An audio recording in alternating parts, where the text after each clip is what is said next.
د افغانستان او پاکستان ترمنځ د سرحدي جګړې تازه او مهم جزیات را ورسېدل.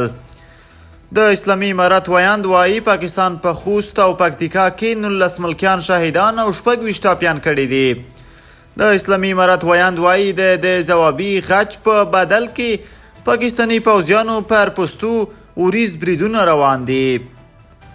سلام ستړي مشه د پښتو نیوز چینل لیدونکو، وخت مو بخیر. په موکړی د مهال تازه خو ډیر زیات مهم خبر ته.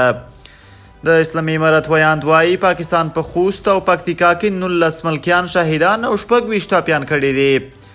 د اسلامي امارت ویاند حمدالله فطرت تایید کړ چې نن مخام پر خوست او پکتیکا د پاکستان تازه بریدونو کې ملکیانو ته مرګ ژوبله اوښتې ده. تر اوسه په دغه دواړو ولایتونو کې د 19 ملکیانو د شهادت او د 26 ټپي کېدل تایید شوي دي.